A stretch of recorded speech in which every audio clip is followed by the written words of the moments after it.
At that time, there was also a great deal of inspiration from the Middle Ages and from Shakespeare's plays. As I mentioned before, in the 19th century took place many wars and uprisings and revolutions. And for example, Poland was under partitions by our neighbors, and Poland was not on the map of Europe. So nationalism was an important political movement that influenced 19th century music and oftentimes became the tool in a fight for freedom for the whole nation. Musical nationalism was expressed when Romantic composers deliberately created music with a specific national identity, using folk songs, dances, legends, and the history of their homelands. And for example, Chopin, a Polish composer, famous Romantic composer, he composed polonaises and mazurkas. And Polonaise is a Polish national dance, and mazurkas are Polish folk dances. So this national thing, regardless if it is Polish, Russian, Bohemian, or German, is a characteristic of the Romantic era and is in contrast to the universal character of the Classical era. For example, Smetana, in his composition, the Moldau, the title says that this is about Moldau River, and once we hear it, we can evidently hear the flow of the river.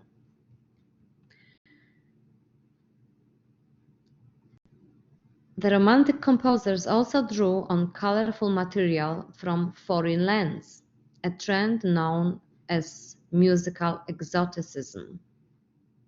For example, the French composer Georges Bizet wrote Carmen, an opera which is set in Spain.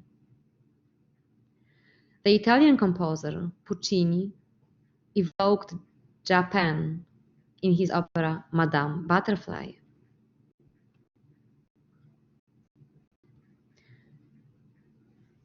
19th century music is often referred as program music.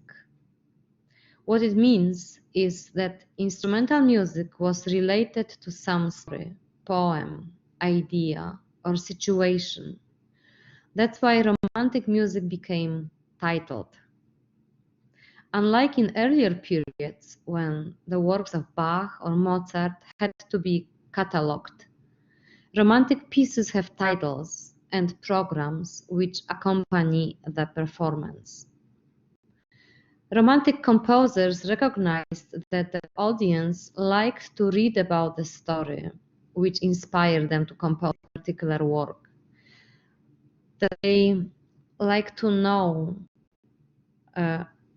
about feelings that composers were going through, emotions that composers were going through while they were composing particular piece. Were they in love or were they in pain? Many composers were prolific authors themselves. Artists in all fields were intoxicated by the concept of union of the arts. Poets wanted their poetry to be musical, and musicians wanted their music to be poetic. Composers, in order to achieve their emotional goals, were attempting to use specific compositional techniques. One of them was to create varied tone colors by using different instruments. Non-program music is called absolute music.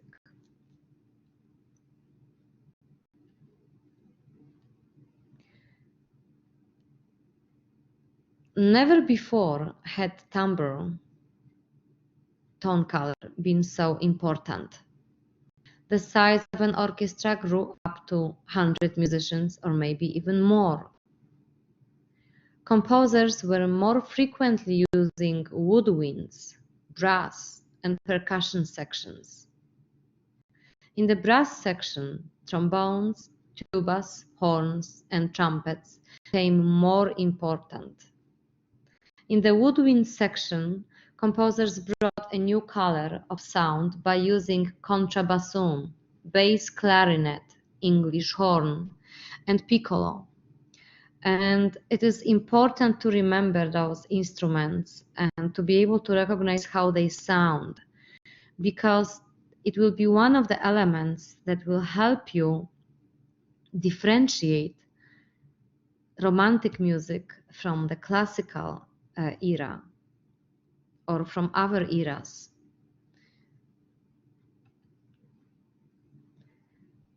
Also, the audience could more frequently hear cymbals, the triangle, and the harp. Flutists were asked to play in the breathy low register, and violinists were asked to strike the strings with the wood of their bows. All of the above was to obtain a variety of moods, to project deep emotions, to reach sensual sounds with full tone color. Even piano became more important than before. The wooden frame was replaced with cast iron. The hammers were covered with felt, and the damper pedal was added. Piano had a stronger sound with an extended range.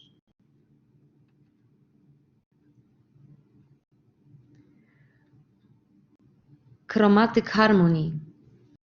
One of the characteristic elements of romantic music was so-called chromatic harmony.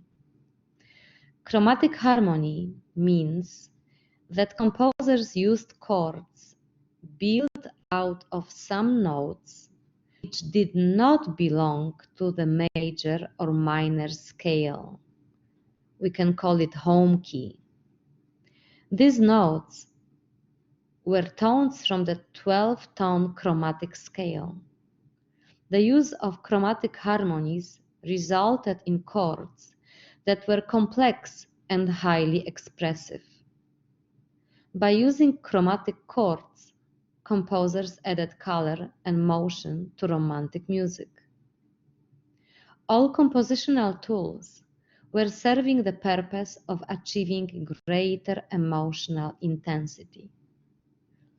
Romantic era harmonies seek to create high levels of musical tension, only to release that tension in a manner that strives to portray tremendous emotion and expression. Dissonant and unstable chords were more frequently used. By delaying the resolution of dissonant chords, romantic composers created feelings of tension and mystery. A romantic piece tends to have a wide variety of keys and rapid modulations. Tonal stability tends to be less strong. Another element of the Romantic era was the expanded range of dynamics.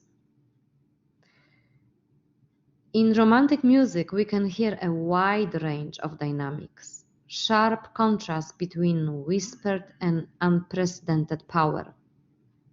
To achieve more expressiveness, Romantic composers frequently used crescendos and decrescendos, as well as sudden dynamic changes.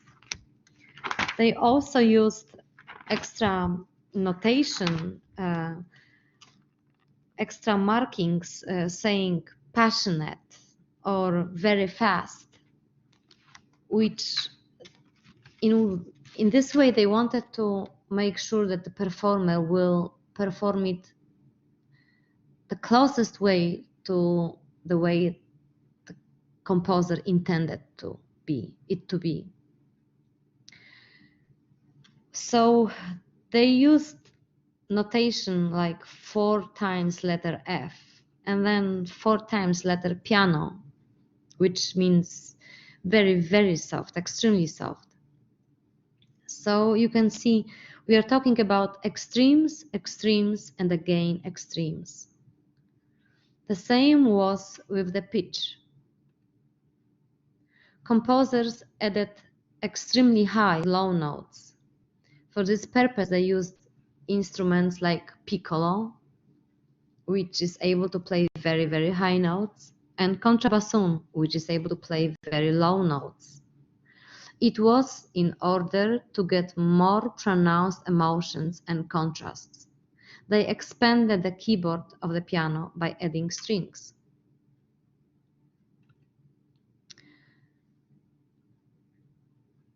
In romantic music, tempos may change frequently, much more than in the classical era. Changes of mood often are underlined by accelerandos, retardandos, and subtle variations of pace.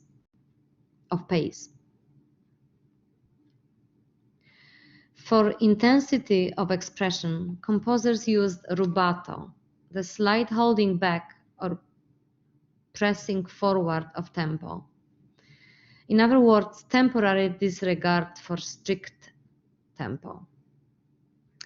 In the Romantic era, composers tried to include rhythms that enhanced the expressivity of the piece of music. In Camille textbook, it relates to the performing of music by Frédéric Chopin. And again, that is important to remember because there are some questions in the test regarding rhythm, melody, and harmonies. So in romantic music, rhythm was very diverse. Tempos were flexible and changing much more often than in the classical era.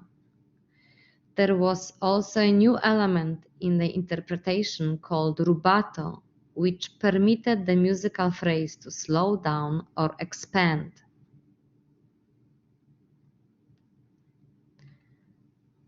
Melodies were often long, complex, and very expressive.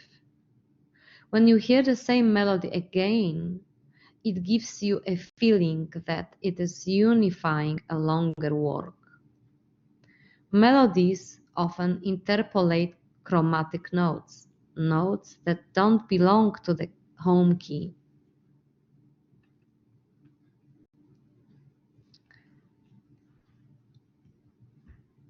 The 19th century was very much an age of contradictions and contrasts.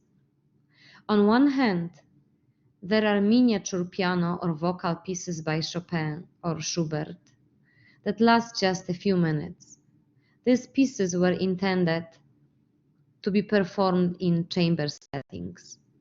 On the other hand, there are long, huge works lasting several hours, demanding a big orchestra and opera or concert hall works of Berlioz or Wagner.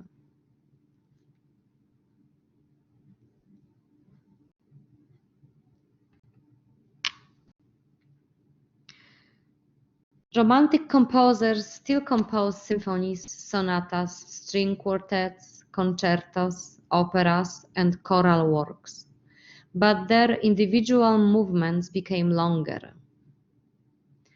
In the Baroque, a symphony lasted 25 to 30 minutes. In the Romantic period, 45 minutes or maybe even longer. Composers used new techniques to unify such long works. The same themes may occur in several different movements of a symphony. When the melody returned, its character could be transformed by changes in dynamics, orchestration, or rhythm. This technique is called thematic transformation. Thematic transformation was used by Berlioz in his Fantastic Symphony.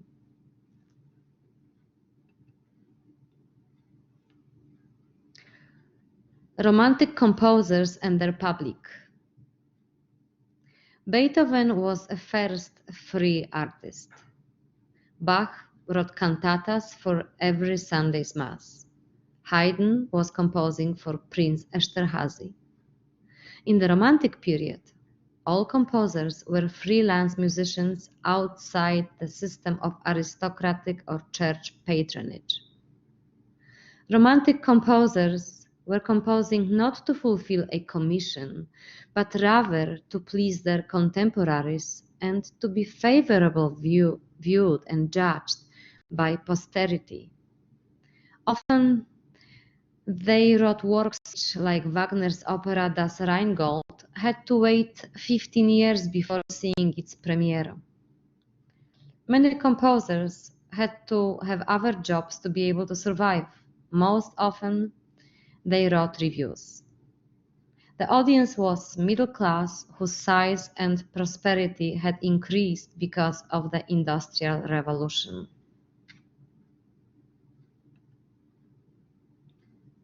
The second half of the 19th century was a time when the first music conservatories throughout Europe and the USA were founded, like in Chicago, Cleveland, Boston, Oberlin in Ohio, and Philadelphia. For the first time, young people were able to pursue music as a professional career. At first, girls were permitted to study music performance, but by the late 1800s, they were also able to study composition as well as boys. In the 19th century, the public was captivated by virtuosity. Pianist Franz Liszt and the first woman, Clara Wieck-Schumann, and also the violinist Niccolò Paganini toured Europe with unbelievable success. One of the most characteristic forms in Romantic music is the art song. Art song fused poetry, the human voice, and piano, resulting in a highly expressive, emotional genre that personified the Romantic era. The art song is a composition for solo voice and piano. In German, the art song is referred to as Lied, or many of them as Lieder. Romantic composers were composing with poems of Goethe and Heinrich Heine.